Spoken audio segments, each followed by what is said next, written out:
why don't we start with quick introductions, really, and then we'll go right to work. So I'll start. Rachel Talbot Ross. I am the chair of the Permanent Commission. Also serve in the state legislature and am a member of the NAACP, working with the Maine State Prison Branch for this role on the Permanent Commission. Take it away. I'm Jay McCreight. I'm from Harpswell, representing Harpswell, West Bath, and part of Brunswick in the House, and serve on Marine and Veterans and Legal Affairs. I'm Sarah Pebworth. I represent House District 133 in the Blue Hill Peninsula. I'll hand it over to Mo. Hi, I am Mo Terry. I represent District 26, the west part of Gorham, and I serve on taxation and state and local. Drew? Good afternoon, folks. I'm State Representative Drew Gattine. I represent part of the city of Westbrook. Currently, I am the House Chair of the Appropriations and Financial Affairs Committee. Senator? Good afternoon. I'm Senator Shanna Bellows. I chair the Labor and Housing Committee, and I serve on the Judiciary Committee. In my day job, I'm Executive Director of the Holocaust and Human Rights Center of Maine, and I represent Senate District 14, which is 11 towns in southern Kennebec County. Thank you. Okay, we're going to dive right in. We are at the phase 2 of this process. I hope you are all getting all the materials that you need and all the information you need, the support that you need in order to participate. Our task today is to take the 19 to 24 bills. I know there's a couple of bills that we're still considering, and to actually walk through some assessment. Ultimately, what we want to do is present a group of bills, a list of bills to the full committee that we all agree will absolutely move in a positive direction, the needle on racial equity and justice, with a lens towards decreasing the known disparities. So ultimately, that's what we're after. As you know, we've been assigned a couple of bills to lead the discussion on so that we can start to filter. And we would start with the 19, including LD 1106. We'll start with the 19, but we have a parking lot. The materials that you sent, it was sheet 2. There's a parking lot of bills that we may want to move from this list to the parking lot to continue to think about the ways in which they will explicitly address the disparities, right? So the way a lot of these bills are written, they're race neutral, and we'll have to figure out a way to get there together. Does that feel like a decent enough process that we'll go through? We can put some bills on a parking lot. We might have to schedule another meeting before Wednesday at 11:30. But we'll do what we can today within the 45 minutes or so that we have. Sound like a plan? Yep. Okay. So we don't have to go in order. If someone wants to just jump in there with, and I want to just say, do not feel, wherever we're at in the process of looking at these bills, it's completely okay. There is no, wrong place to be at this time. We're all doing all we can, and more work needs to be done. We'll just put it on the list that requires more work. So no pressure at all. Anyone want to just volunteer to start?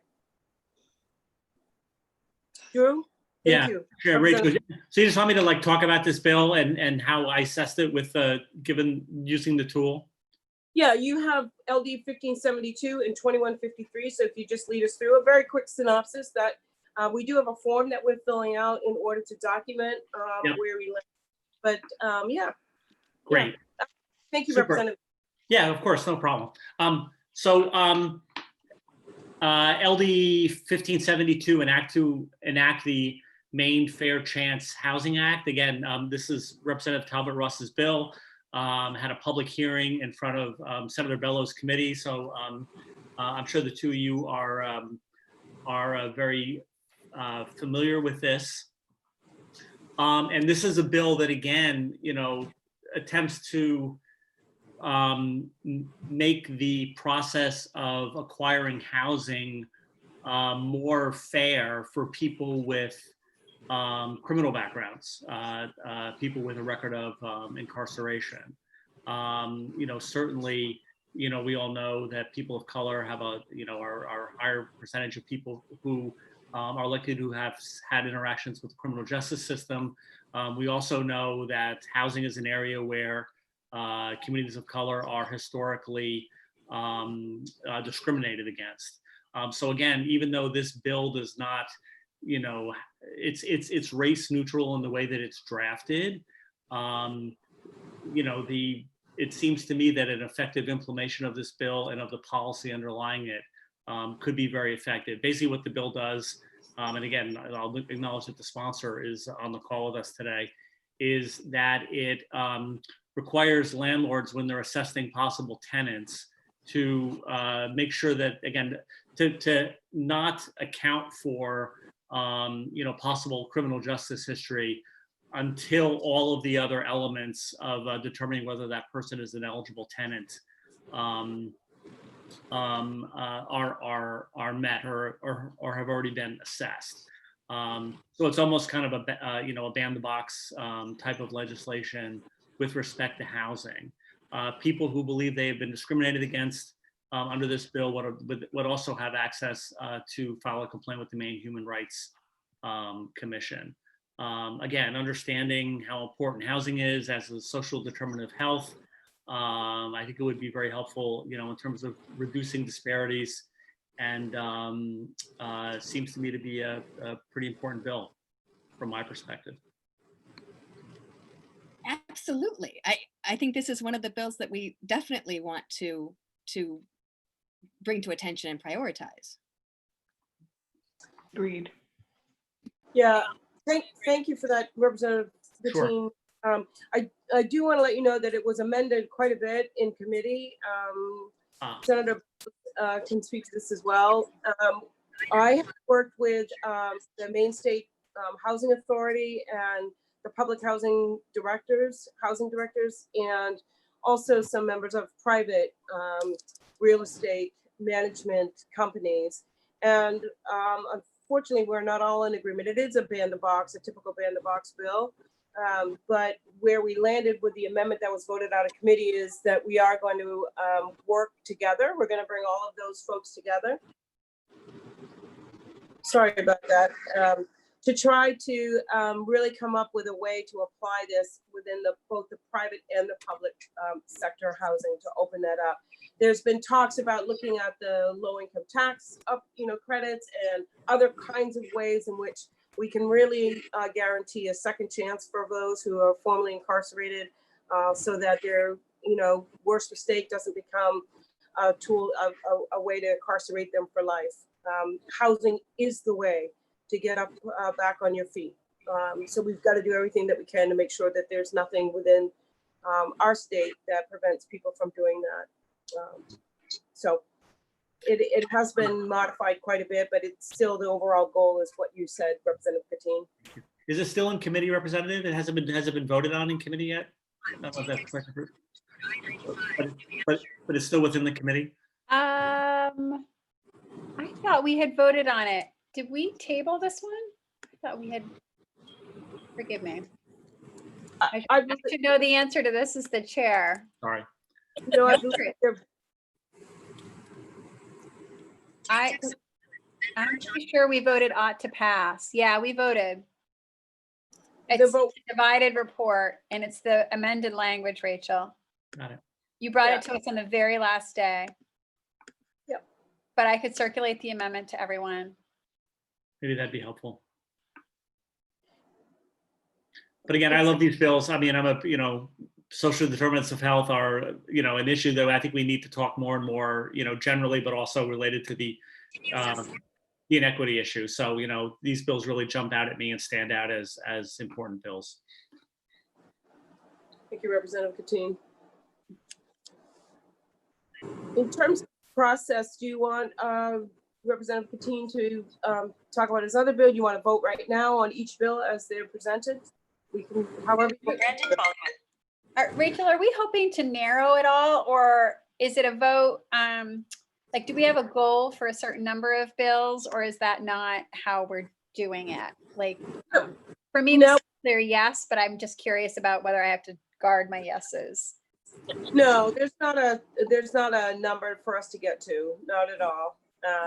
What we want to do, and again, we may need to meet again to continue to see how our list shapes up.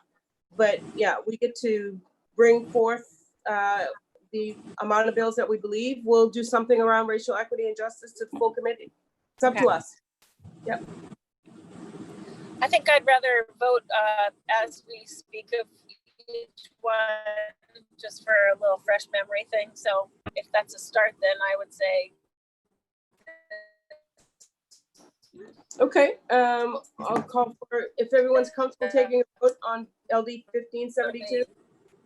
Should be prioritized. So we're voting this to Make a- prioritize. Yes. I'm sorry, Representative Terry, were you finished?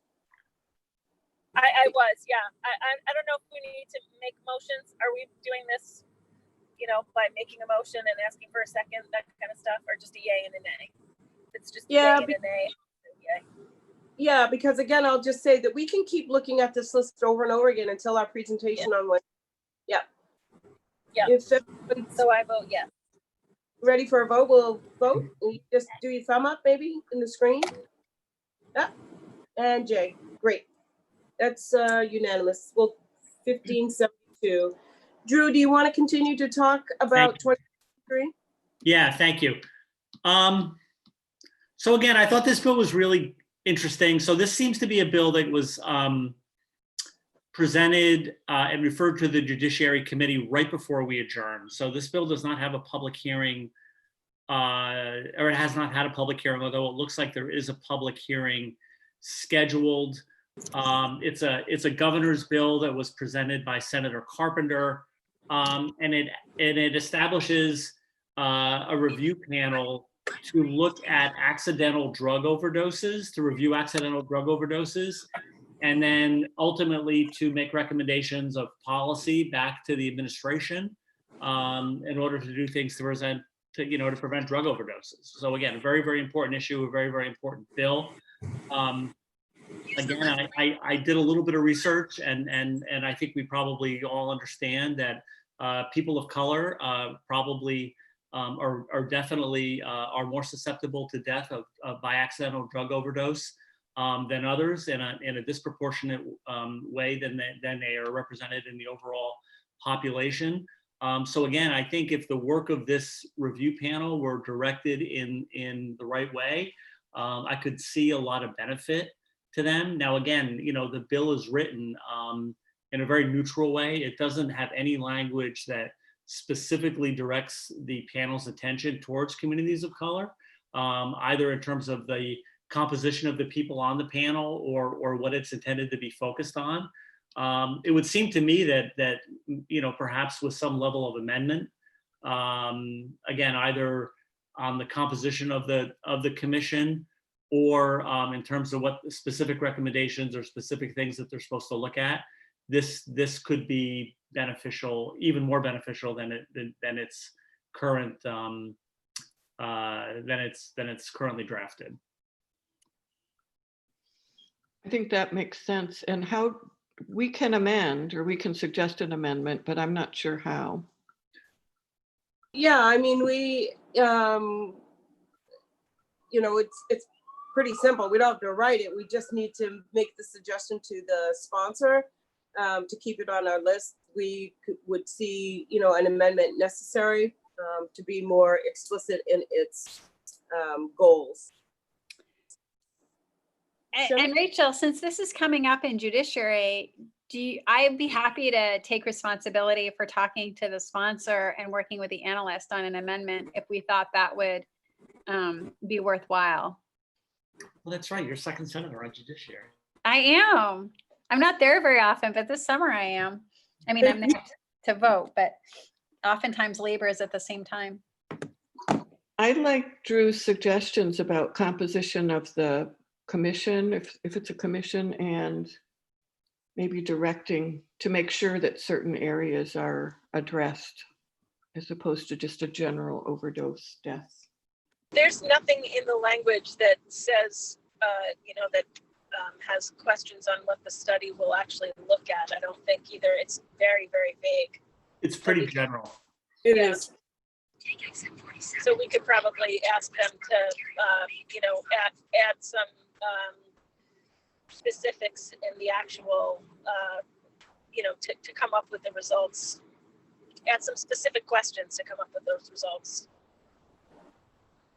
Yep. Any other discussion? So is this a motion not to pass or keep as amended?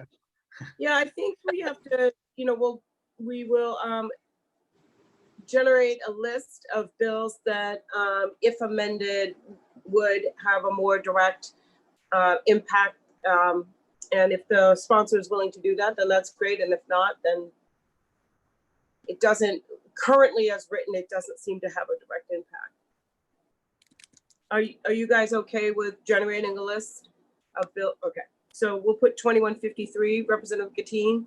All those in favor of putting that on a list for possible amendment? Great, thanks.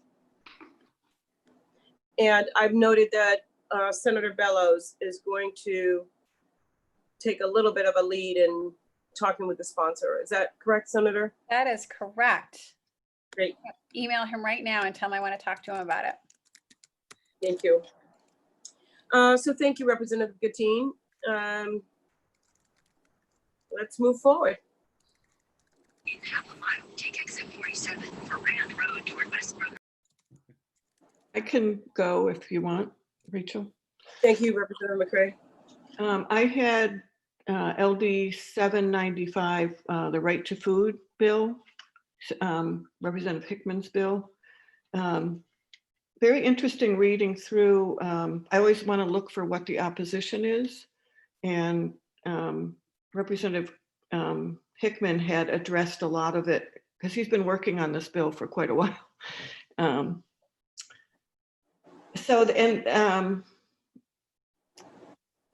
The opposition was it might cause safety concerns, which I think he addressed in this version, and could interfere with government oversight. So, but I guess the question is, does it approach the population or the needs we're talking about? It doesn't talk about the food deserts that we mentioned last time. It does talk about being able to grow, harvest, produce, exchange seeds, but is careful to say you can't trespass, steal, poach, otherwise abuse property rights, public lands, or natural resources.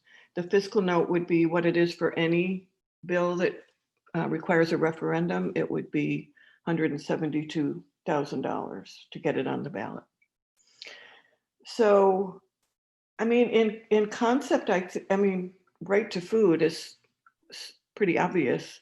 Does it approach the population we're talking about? I think so.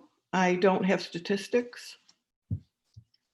And he also addresses in his testimony so much caution about a constitutional amendment, which of course would be voted on by the voters, wouldn't happen otherwise. And he quoted how many times it's been amended, the Maine Constitution, which is a lot. So I would say yes, but wonder what others think. My only question is, does it hit the population we're talking about? And I don't really know. Thank you, Representative McCray. I do not have the exact data on this, but I thought that I had heard, maybe it was when, I thought I had heard that 1 in 4 or 1 in 5 children in the state of Maine are food insecure. I mean, it's something, 1 in 4. It's 1 in something. 4. Yeah, 1 in 4. Yeah. So that demographic talks, I think you would find a disparity based obviously on class or socioeconomic status and race. Yeah. I don't have the specific data, but it is one that we could I guess we could pollinate that data, get that data fairly quickly. Yeah, The is this one where we'd want to ask for specificity around that? But I don't know. That 1 in 4 is definitely us. That's real and it's scary, and we have to do something. One of the only piece of testimony in opposition was somebody who said this isn't the answer. The answer is jobs. But I don't think they're mutually exclusive. I think you can work on getting people jobs, good paying, benefits, all of that, and protect access to food or encourage creative access to food. So I'm not sure if it's still the case, but when I first started studying the food insecurity in the state of Maine, the majority of the children that we're talking about were kids in rural communities. There's definitely a deficit in larger populations, but where the real food insecurity is in more rural populations. So again, I feel like it may not be targeted specifically the way that we wanted to, but at the same time, I still don't think it would hurt to put this on the priority list, because again, if everybody has the same rights, I think it's a good thing, and it does focus on kids that are in larger population centers, which can be something that's separated out racially in different communities, in the higher population areas. Yeah, good point. Well, I would put it on the list with a high priority. Yeah, I would too. Yeah, I would agree with that. Yeah. Any more discussion? We ready to take a vote? Okay. I'm going to vote for this because for all the reasons that were said. Are we? One of the questions in the assessment tool was about possible cost and funding sources, and I meant to mention that when I went through my 2 bills. Neither of those I think have fully defined fiscal notes, but I don't think either of those bills are going to be very costly from a state budget perspective. I don't think this one would be costly either, other than the cost of moving it to the ballot. So it just might be helpful to have a quick, to sort of us to keep that in mind a little bit if that's something that's important in our deliberation. But I'm certainly supportive of adding this bill to the list. Yeah, okay.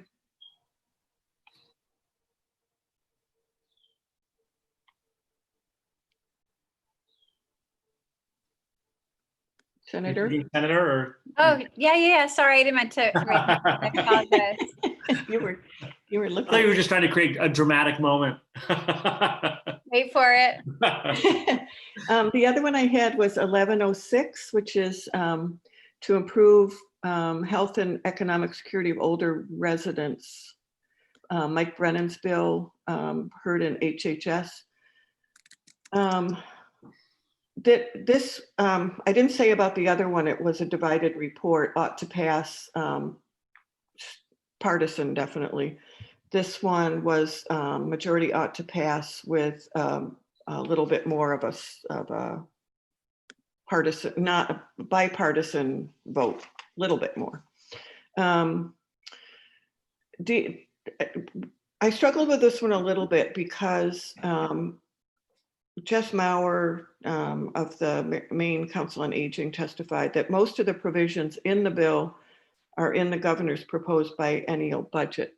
Now, Drew might be able to speak to whether that would stay intact or not. I don't know.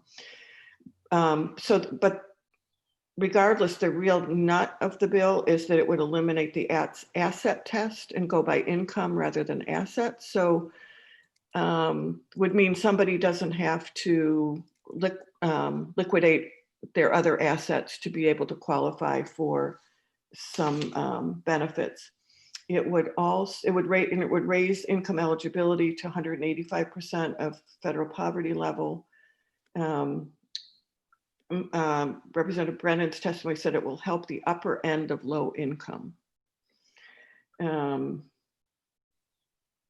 It would require a waiver to the federal government, and would be some increase in income to the state if it passes. There would be more federal money coming in. Now you'd qualify solely on income. With asset tests, you have to spend down to qualify.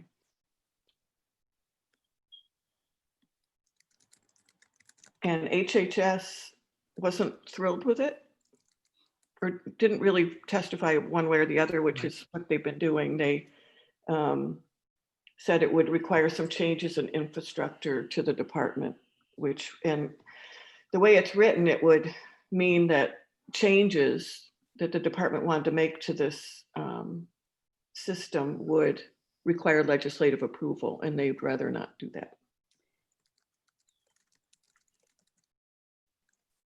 So does it hit the population we're talking about? I think it would have definite economic security benefits to older residents. I think on the budget question, I don't know if you can answer that, Drew. It was included. Is it still included? I don't think that was included in the supplemental budget that we ended up passing, because remember, there were a lot of decent really good initiatives that had some traction that we put into a parking lot, knowing that we were going to try to adjourn quickly and not sure what the future financial situation of the state was going to be. Again, I think as Representative McCray said, I think this would be, this is a very important benefit for older Mainers. I think that, like a lot of other changes to Maine care, that we might see in some of these bills, I don't know if we really have the data that we would need, but I would think that, this would probably help, marginalized communities in a disproportionately beneficial way. Because again, because of what I think, some of the socioeconomic challenges that they have.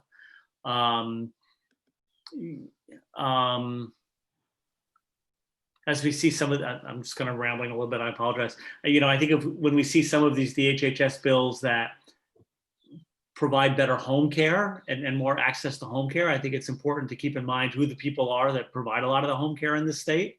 I think there are connections to be drawn there. I think I agree with Representative McCray. It's hard to really evaluate the benefit of this, within the lens that we're looking at, although I'd be nervous saying that there wouldn't be any.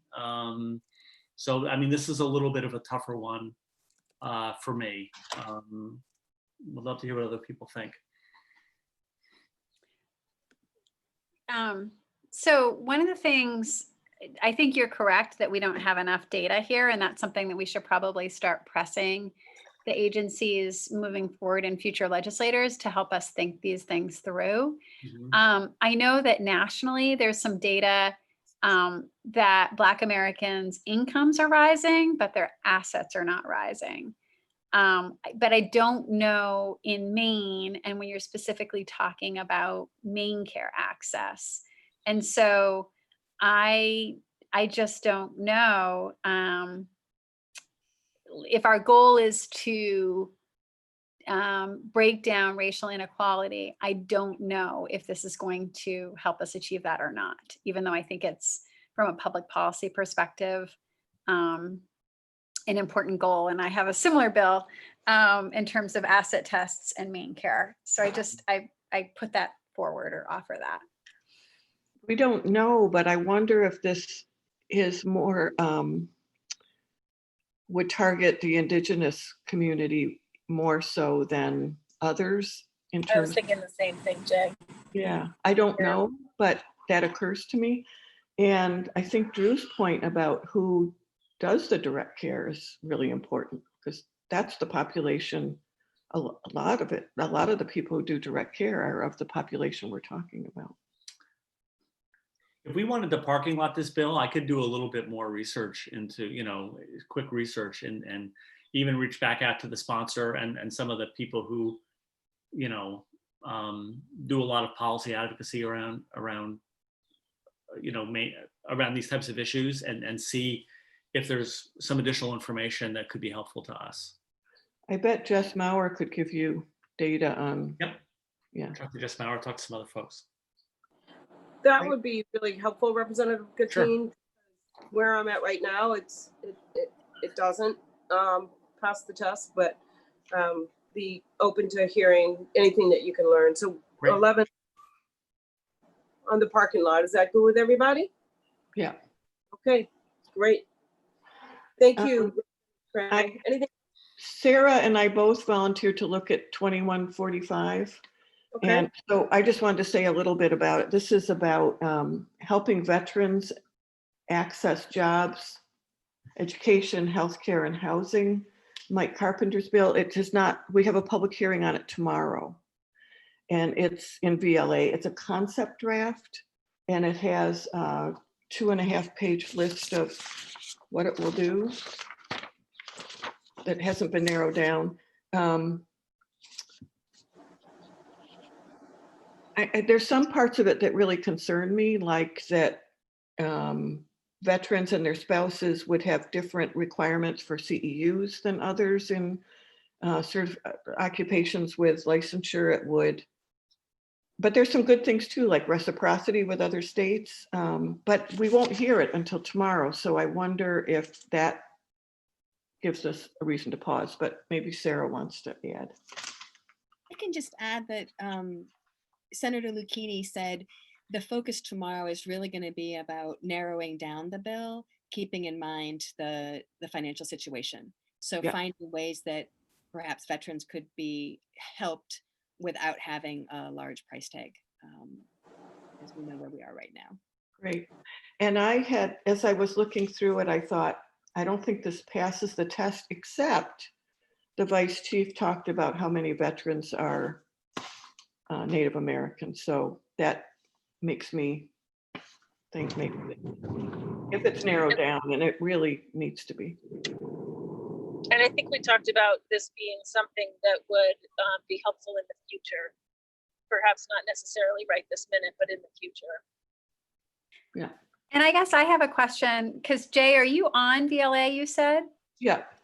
What about adding some explicit language in the bill, almost directive language that may or may not cost money, but instructing the main veterans, it's not the VA, but the main VA, to collect data about veterans of color in Maine and ensure that outreach for these programs and all programs are representative, and are reaching veterans who are Black, Indigenous, and people of color. So just like some explicit language to help the Veterans Administration in Maine start thinking about some of the racial disparity questions that we're starting to have a conversation about. Because I think this was an area where we didn't have great data. Yeah. And it could be that Senator Carpenter's I didn't contact him because I knew we'd be hearing it, but I don't know if Sarah did, but maybe he's gonna present some tomorrow. I don't know. I think that's a great suggestion. I doubt maybe he's thinking about it already, but he's not on this committee, right, Rachel? Yeah. So it just may not have occurred to him. Yeah, great. Can we park it till? Unless if Representative Penworth wanted to add anything to this discussion at all, but it does sound like we should put it on the parking lot. It's great that we have the opportunity tomorrow to help guide things. And I have to keep reminding myself that this is the very beginning of the process of using this lens while looking at legislation, and that with our hearts in the right place, we could put so many bills on a list. And I think it might behoove us to be a little more focused, a little more pointed this time around, knowing full well that we are not letting this go at all in the future. Good points. Yep. I keep looking for reasons to put things on the list. I know. But, I think just an I statement, what's been really helpful for me during this process, Representative Gatine, is that I'm really confident that whether it's one bill or it's 10 bills or 15 bills, the process itself is the product. And just what Representative Penmore just shared with us is the takeaway, one of the big takeaways. Yeah. So, Very good. I'm not nervous at all about not having enough bills or too. Right. So thank you. Do you want to go next, Sarah? Certainly. The first one I looked at was 1955, an act to promote cost effectiveness in the Maine Care program and improve the oral health of Maine adults and children. And for me, this was really looking at reducing disparities in access to timely and affordable public health, preventative primary care, things of that nature. This does have a large fiscal note of over 13 million, but the bill looks to add comprehensive preventative, diagnostic, and restorative dental services to the limited dental services that are currently available to Maine Care members 21 and over. It was voted out to pass as amended. They amended the fiscal note, which is high.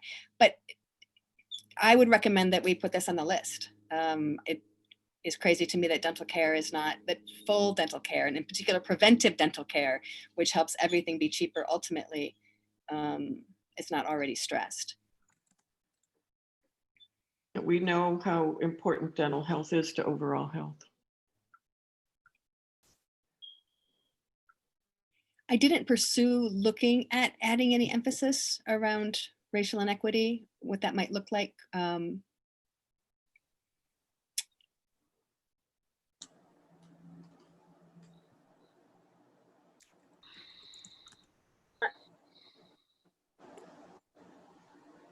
Any other comments? I think we should keep this on the list.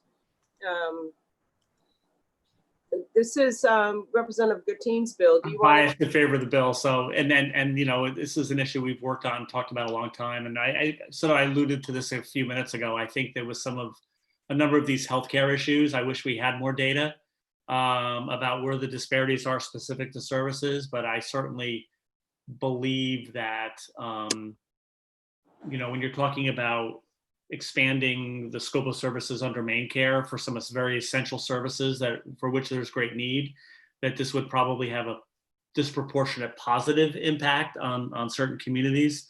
And also, we've always, as we've had these bills over the years, we have always heard about the way that poor oral health keeps people out of the workforce. Yep.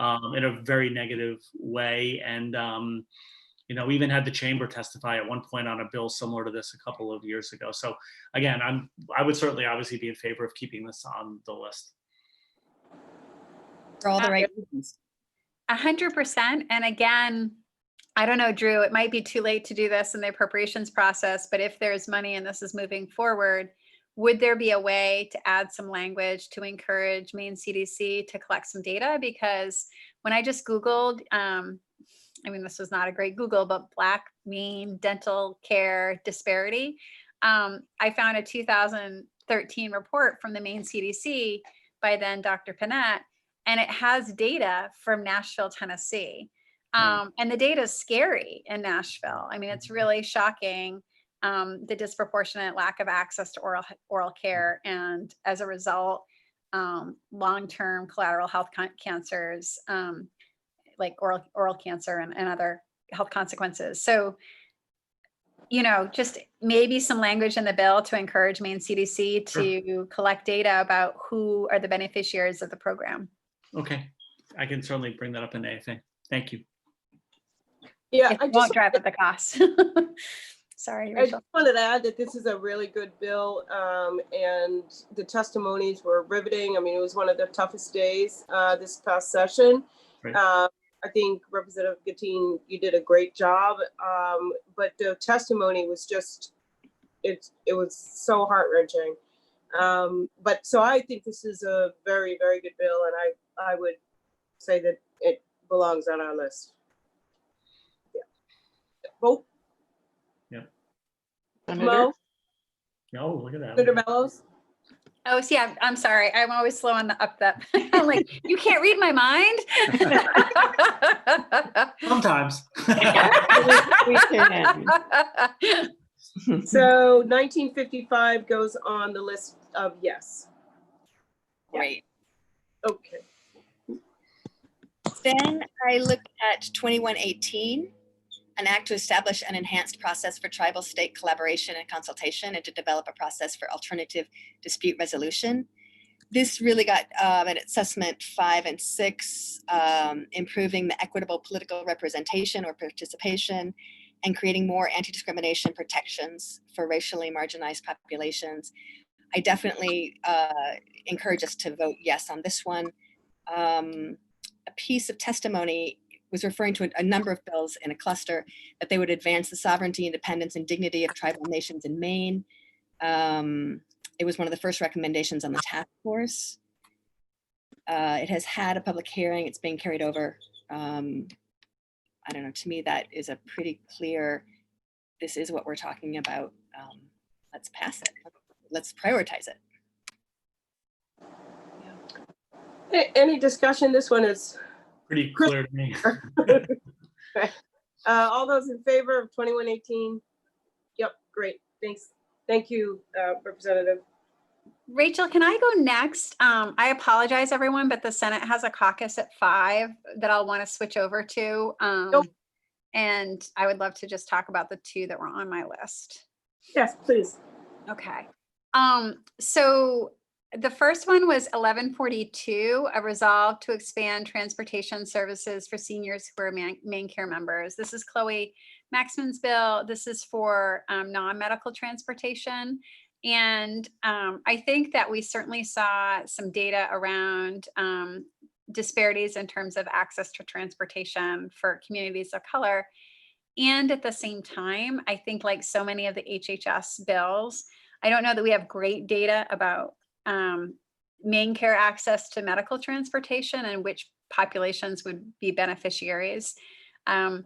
I suspect Representative Maxman would be open to adding some language to make sure that the just, you know, in terms of the department's administration of these programs, that they're either collecting data or seeking to make sure that the beneficiaries are representative. So it struck me as something that we should keep, but I also thought maybe we could add some clarifying language. Does not distinguish between region of the state, so it would certainly benefit main care members in Lewiston who are seeking transportation for non-medical services, who might be more predominantly seniors of color, as well as, you know, seniors in my district, which would probably be almost, you know, largely majority white. And so.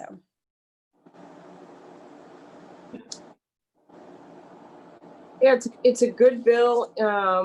It gets at populations that we're concerned about, obviously, but I do think maybe conversation with Representative Maxman might be helpful. Yeah, like maybe put on a list of things to amend, like almost like the opioid review panel, like, you know, Parking lot. see if this is something that we could work on making more explicit equity as a piece of it. Yeah. Everybody- Is everyone in the same camp? Everyone, it'll go on the parking lot list? Okay, great, thanks. And I could talk to Representative Maxman on that one. So the next bill is 1178, an act to address the needs of children with intellectual disabilities and autism spectrum disorder. And, you know, this is one that we had a question about last week because of lack of data, but I was talking with my husband who does a lot of work with schools and civil rights. And we were talking, and then I did a little bit of research nationally. And it seems that there's some intersectionality in terms of children who have intellectual disabilities or autism and access to education and services, that if you are a Black child or a child of color and you have intellectual disabilities or autism, like it's underdiagnosed and so often put in the category, according to some of the national stuff I was reading, put in categories of behavioral problems where schools are less likely to address it as a diagnosis or a medical issue that needs support. And B, services in terms of availability. This was a waiver that's being sought because it was a program that was ended in 2015 because no providers sought to provide it. And there seems to be, the testimony is pretty overwhelmingly supportive of seeking the waiver for home and community-based services because of the flexibility that that provides. And again, without Maine-based data, looking at some of the national data, it looks like Black families are looking for that type of flexibility in terms of providing services to their children in home and community-based settings rather than institutionalized settings, because in institutionalized settings, their children are less likely to get the supports that they need. So it was one where it was necessarily going to address disparities last time around. And I'm still not certain that, again, perhaps it needs some modification in language, but thinking about what we see in schools in Maine and the disproportionate disciplinary measures that are being taken with children in schools and how often there's a nexus between children with disabilities and disciplinary measures that are taken. And that data is really clear in Maine. So I kind of wanted to keep it, Rachel, but it's maybe needs more language. None of the testimony talked about racial disparities. I will say that. Not even a little bit of it. What's the LD again? 1178. It's Holly Stover's bill. I just think it would require quite a bit of language to make sure that it's going to go to get at this, but fair enough. And maybe this isn't the bill that gets at the issue of the challenges with underdiagnosis and underserving those populations, at least at this point in time. Because I get the correlation, it's there, that's known, but I think it would require quite a bit for me. Okay. Anyway. Yeah, Sure. It's a good bill. I mean, we keep saying these are all great bills. Because they don't get to the list is not going to make them any less of a great bill that we need to still support. That's an I statement. I would still support, but I'm not sure without a lot it gets there. But what do others think? Well, I agree with what you just said, Rachel, that critical need, absolutely. And this is one the kind of thing we need to do, but is it getting at this particular lens? And I think that connections can be made, but we're having to make them. So. Well, it's interesting. Can I say one more thing? Sorry, I really did my homework on this one. There's an NIH paper specifically on the effect of Medicaid waivers on ameliorating racial and ethnic disparities among children with autism. And the paper itself, this is from August of last year, definitely says that this type of waiver does in fact reduce disparities. So I do want to say, like, we don't have data from ODES in terms of the number of children in Maine who are Black children who have diagnoses of intellectual disabilities or autism. But nationally, the NIH just published a paper. I can send it to all of you. So it's not even just language. I do think Medicaid waivers are being shown to ameliorate disparities. But that's a federal, I mean, there's so much to unpack, Rachel, you're right. And certainly, again, going back to the testimony in that hearing, there were no, Black families who were testifying. It was white families. So, yeah. So I just wanted to share that like little piece. I'd love to see Keep that. thinking about that.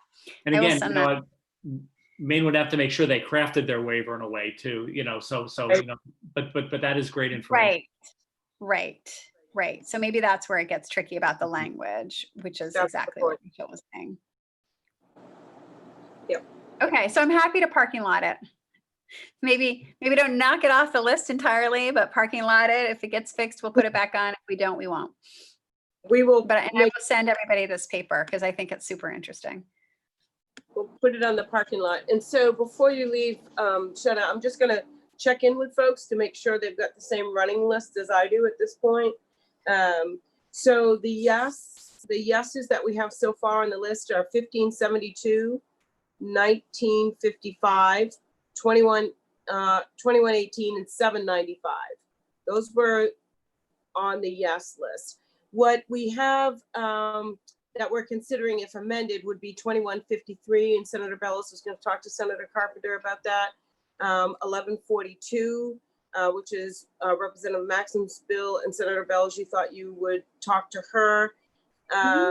And so those are clearly in the if they can be amended category. The parking lot list has 2145 and 1178. And I could talk to Holly and see if that language is even possible. Maybe she could talk. I mean, it might not be at this late date. Yeah, I think it would take a lot, but please talk to the sponsor because, this is great work, great bill. Definitely want to support it. And talk to her. Okay. So that's the running list so far. Is everyone good? I know you have to leave, Senator Bellows. What was 1106 again, Rachel? 1106 is on the parking lot. Senator Bellows was going to talk to Representative Chloe Maxim to see if what's possible. I can tell you HHS spent a lot of time on this bill, and there was a couple of amendments already. Senator Bellows, you can talk with Representative Maxim, but the good news is it is being worked on. I think some of the challenging news is that the committee has already really discussed it quite at length, and to something new at this point, I'm not quite sure what the wherewithal is going to be around that for that committee. But I will also talk to Representative Craven, who presented the bill for Representative Maxim, and is a strong supporter of the bill. So we can talk about it some more. It's on the parking lot list, Jay. Okay.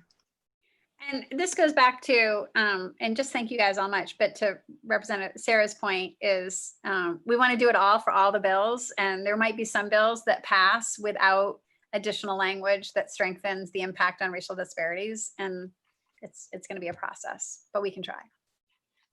Anyway, thank you. I really appreciate it. I'm sorry I can't stay. Thank you, Senator. Isha. Well, maybe I'll stay for a few more minutes, but then I'll have Emily text me when it's like when I have to get on. So Mo, do you want to go next? Sure. I apologize. My computer, I just got home and my computer is dying from the heat. So I'm just kind of trying to gather my notes as we talk a little bit. Okay. So the first one more to talk about if you. Oh, sorry. Yeah, you could finish up anyway. We'll give Mo a second. On 1965, an act to set a minimum wage for school support staff. That was when we had a question as who was the staff and what might that look like. It's a divided report with a lot of good reason. So maybe it boils down to people who believe that it's better to have this be a local control solution rather than a statewide solution of raising and it's not necessarily raising it to 16. Some people are already at 16 or above. In one piece of testimony, secretaries, the range was anywhere from 65 to 75% were at or above the $16 level. Ed techs, 1s and 2, roughly 55 were at or above 16. For cafeteria workers, our fourth largest group, 52% of servers were at or above. Cooks were 62% at or above. So that's the bill. That's the workers that it's looking at. Feel free to discuss.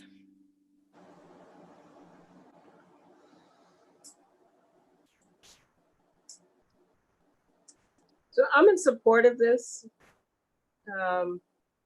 based on the workforce data, and also see it as something aspirational in many ways. So, yeah, this is Representative Collins' bill. Glad to see some focus on support staff, and I think it does what it's supposed to do. How does it determine who the support staff is? It's secretaries, cafeteria, and ed techs, It's a but not custodial or, it is custodial. okay, It is bus drivers? I think they so. were not listed specifically, but I really like the aspirational aspect that you mentioned, Rachel.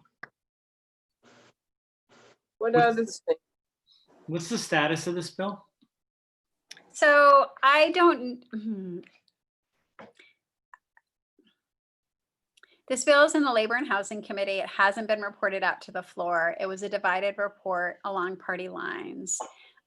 There was substantial opposition from some school districts, particularly in rural parts of the state, because there was a sense that some of the larger, probably more diverse and multicultural districts are paying this rate.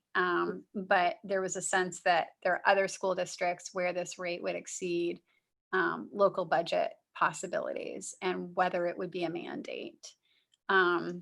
So it's certainly a priority, one of the priorities for the MEA, and there was some really heart-wrenching and wonderful testimony, and we certainly have a school bus driver shortage in the statewide. In terms of racial disparities, there's certainly a lot of data that school support workers are largely people of color. Although again, the geographic impact of this bill and what it will do, it's unclear if the districts that will have to make adjustments upward are districts where the population of support workers is primarily people of color. So in terms of the hierarchy of bills, when we're trying to decide funding priorities to address racial disparities, I would put funding bills for direct care workers at maybe in a higher place, because there's certainly significant evidence of one, they're the ones getting sick from COVID, and two, sort of across the board underpayment there. Versus this bill, it seems like some school districts are doing an excellent job and some are not. Mm-hmm. And I say excellent job, but granted, the cost of living is a lot higher. $16 an hour is a huge deal in some areas of the state, and in Portland Doesn't get you is much. not a living wage, right? So there's that. And this bill doesn't have a fiscal note because it would be Because it would be passed on to the schools. This is one which would be a little bit different, right? Because I think that there was going to be, actually, I take that back. There may be a fiscal note prepared. I had asked us to investigate the cost of having the state reimburse the schools for having to make that change. Ultimately, would this be reimbursed through the formula? Would this be a cost that would be reimbursed through the formula? Hard to know. OFPR has not come back with a fiscal note for this one yet. Okay.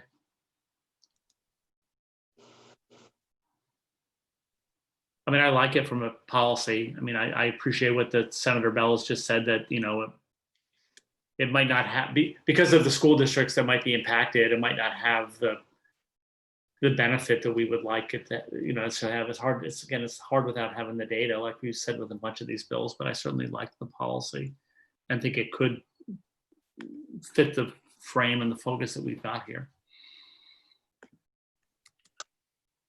I'm happy to vote to keep it. And then if we get to a place of ranking, I mean, the fair housing bill in my mind would be way at the top. And there are other bills that in my mind, the alternative dispute resolution for tribal, with tribal populations way at the top. And then there, so if we ever get to that place of hierarchy, this might be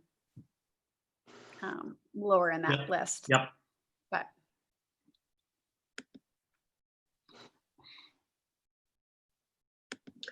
But what do you guys want to do? Keep it. Pete? Yeah. For now, I mean, we can, we can generate the list. I can send it out, and then you can, on your own time, go through the criteria once again, and this short list of bills, and really start to match those things up. Because, with such lack of data, I mean, this is a guessing game. Yep. Yep. So, let's see. 1965, let's take a vote. All those to keep it on a list? Yeah, okay, great. So 1965 is added. That is our 1, 2, 3, 4. That's our 5th bill on the list to keep so far. So we can turn it over to Representative Terry. Thank you for that work, Sarah. All right, so let's start with LD 1689, which is an act to address the opioid crisis through evidence-based public health policy.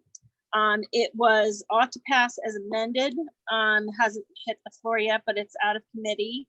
And it is a watered down, well, not necessarily a watered down, but essentially a needle exchange program. It's written by my senator, Senator Sanborn. The big sort of icky part of it for me was that in the amendment, the needle exchange doesn't necessarily decriminalize folks that have used. I think it would probably depend on where the needle exchange was going to happen, and who was running the show in order to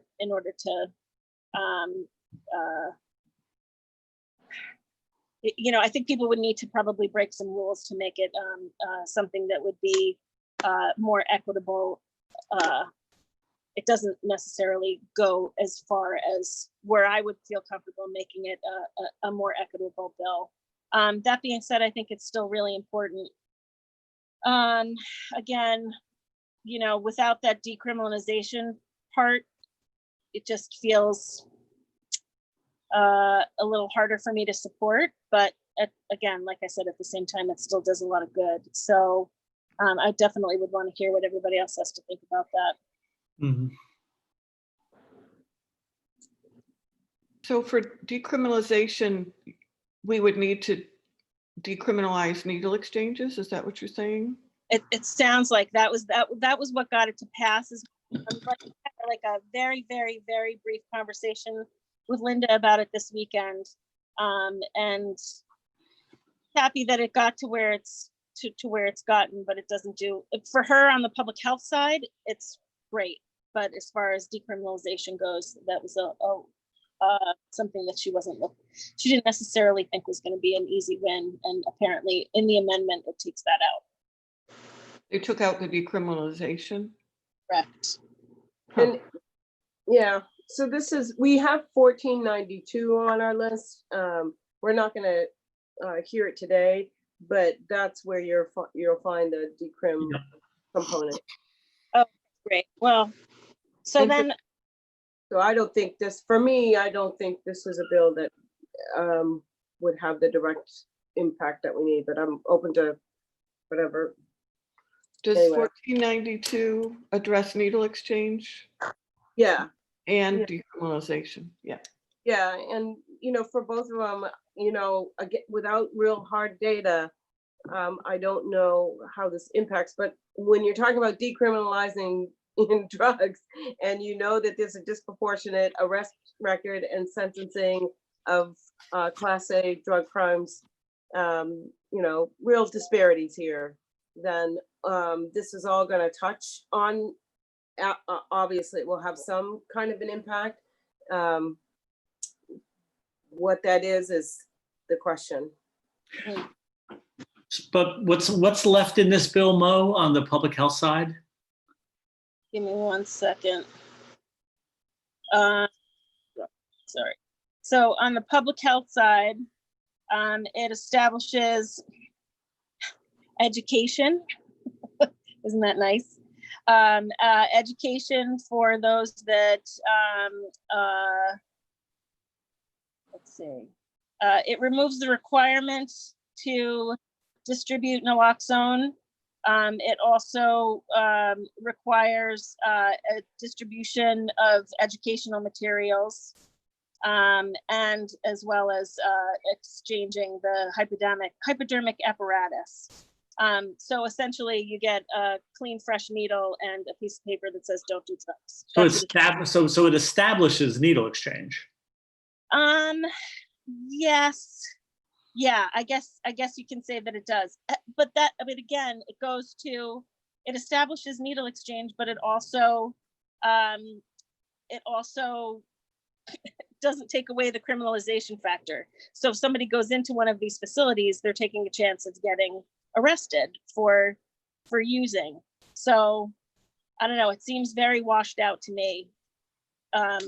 But it has a fiscal note of $1.7 million to establish this educational program for users, is what it sounds like. It's washed. This is Senator Linda Sanborn's bill, and it might be worth talking to the senator about it, because I know we debated it quite a bit in Health and Human Services, and I don't want to influence the way we're looking at it. But if folks wanted to learn more information about the public health benefits,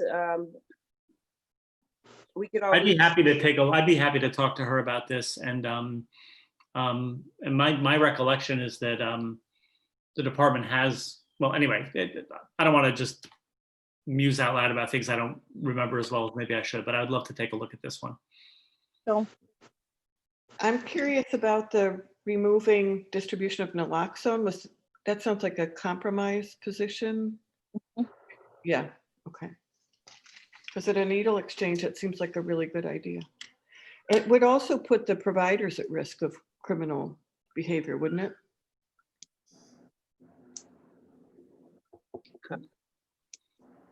that's the answer to that. Is it a good idea to put this on the parking list and ask Representative Patine to talk with Senator Sanborn? Are you okay with that, Mo, as well? Yes, absolutely. 1689 then goes on the parking lot list with Representative Patine getting more information. Thank you. Yeah, Mo? thank you. And then the next one was, let's see, LD 2086, a resolve to create a criminal records review committee. Again, I think we're on, that's a no-brainer for everybody. Didn't have to really do too much homework on that one. The only people that had any kind of say against it were the press. Not exactly. I had a hard time with that one. Rachel, maybe you can give us a little more depth what their problem with it was, other than maybe they have a bigger story than the public record, but could be wrong about that too. But to me, this one seems like a very easy yes. I think we all know that there's a lot of people in jail and people with criminal records that especially knowing all of the things, well, at the very least, cannabis that's been decriminalized itself, but a lot of people that are still having issues because of it. I think that this is a great bill and should definitely go ahead. Does it address who'd be on the committee? It does, yeah. We spent quite a bit of time. So this process has been, the Records Review Committee actually has been meeting informally for a long time. And it includes prosecutors and defense attorneys. It includes the DV community representatives. We've got Survivors Speak that was on the committee looking at trafficking. So the Attorney General's office, the judiciary, there are a number of people who have been working on criminal records. And this committee just allows us to continue that work. It will include the press. We've been able to negotiate things. And this just establishes that review committee. There's so much that we have to think about in terms of, the different classifications of crime and all of the different ways that it hits the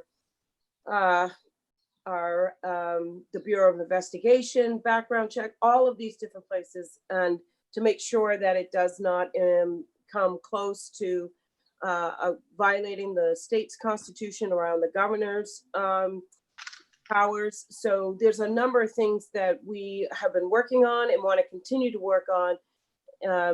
So this just allows us to do that. There are a couple of other sealed records bills, juvenile sealed records bills that you'll see in the full committee's briefing on Wednesday and Friday that get us closer to sealing juvenile records. But this is just still a committee that's reviewing all the ways in which we need to look at sealing records so that people can have a second chance.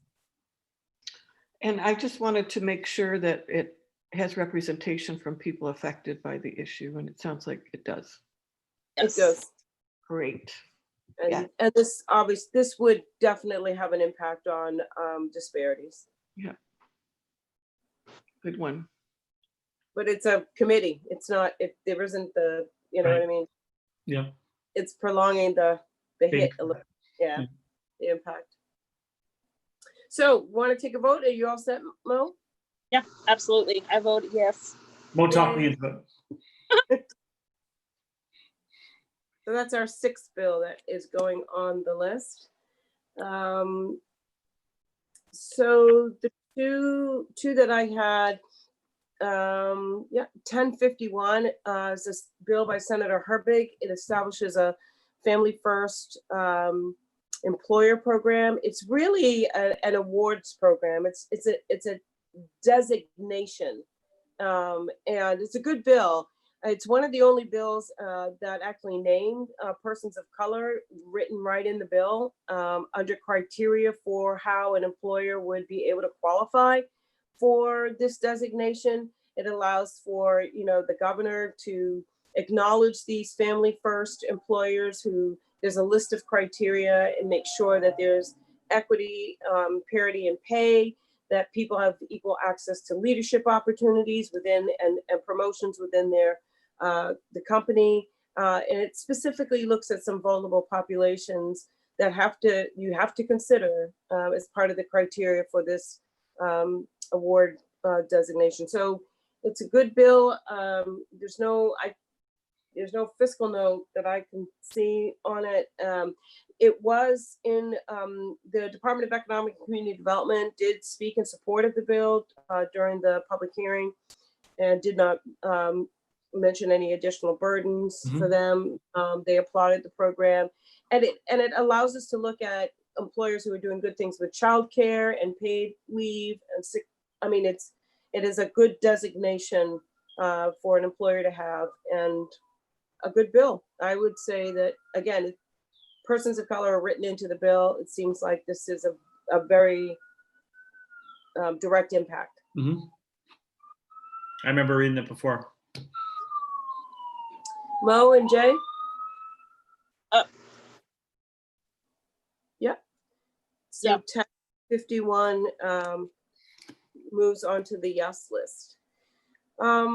I had 2109. I'll just say this had 343 testimonies. This is moving the recommendations of the long-term care commission workers forward. A lot of work by Representative Fay and Senator Herbig. Excellent work. Really, really, really good work. It was a very long day, a great day, and HHS really responded well to the recommendations. The question about whether it has a direct impact is before us. So it talks about reimbursement rates and wages. I think the demographics for this workforce does have a number of people of color, particularly Black and other people of color. I think this is the workforce that we're concerned about right now. During COVID, they are particularly at risk. So while it does not have any specific mention at all around the workforce demographics as it relates to race, it would be hard for me to understand how this could not have an impact. And I mean, I don't think we need language or data or anything like that. I think it's built into the way in which these recommendations would apply across the board, across the system. There will be a benefit that I think we should put in the yes pile, but definitely open to anyone else's opinions. I would COVID, agree 100%. yeah, COVID has really put a spotlight on this. Yep. And absolutely now is the time to really push for it. Right. Yeah. Mo, you okay? Absolutely. Great. So 2109 goes on our list. And we have now approved 8 bills. I can read them once again where we're at. And we can make a decision. It's 524. On the yes list again is 1572, 1955, 2118, 795, 1965, 2086, 1051, and 2019. 2119. Is it 2119 or yes, 21? Thank you. Sorry. Thank you very much. 2109. Yep. 2109. I mixed up the numbers. Very 2109. Yep. 2109. 8 bills, right? Yes. Yes. And our amended bill list hasn't changed, 2153 and perhaps 1142, suggesting language to move it into the yes. And the parking lot has 1106, 2145, 1178, and 1689. Those join, let's see, I'll just go down to sheet 2.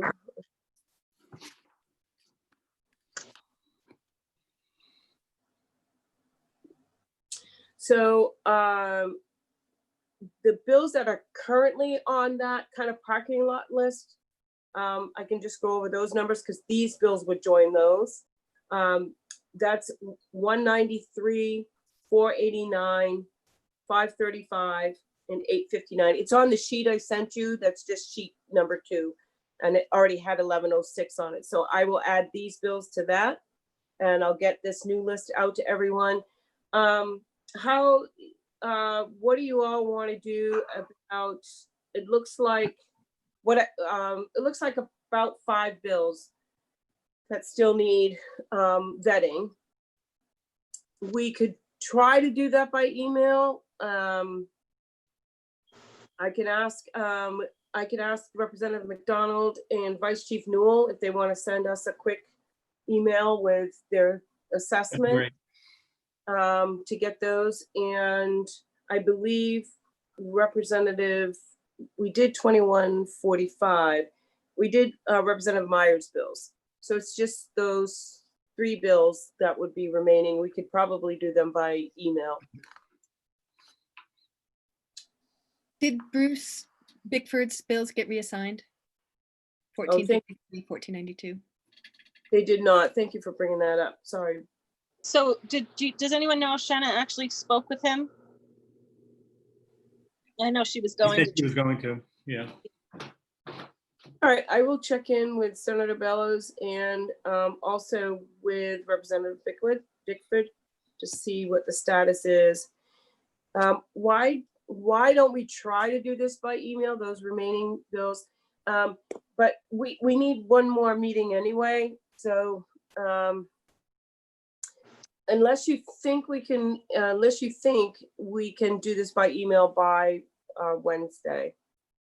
It's just there's quite a few things on parking lot and that need amending that I think if we had one more hour tomorrow, we might be able to finalize the list. I know this is a lot of time that you're giving. I think if we hopped on a call, if people are available, hopping on a call tomorrow afternoon.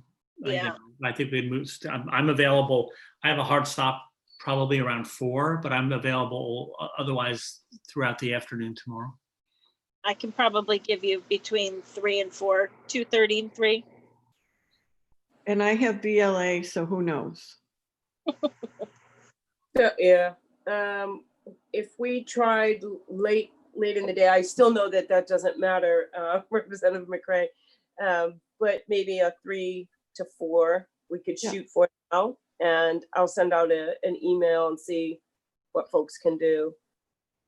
Yeah, sounds Sarah, good. does that work for you? Yeah. So right now we'll just plan on that, but I will update the list so everybody has a good clean update on what our decisions were today, and then we'll try to get that other information and move forward. I think it's just we're gonna have to make look at those bills tonight if you can, because they're all great bills, but we're gonna have to make. It's gonna make a call. Yep. Okay, thank you, everyone. It's 5:30. Thank you all for that extra half hour and for all the good work. Great meeting. Really, Yeah. really. And it looks like we'll see you tomorrow. Thank you, Rachel. Thanks, everybody. That's right. Thank you, Bye, everybody. Have a good night. everybody. Bye.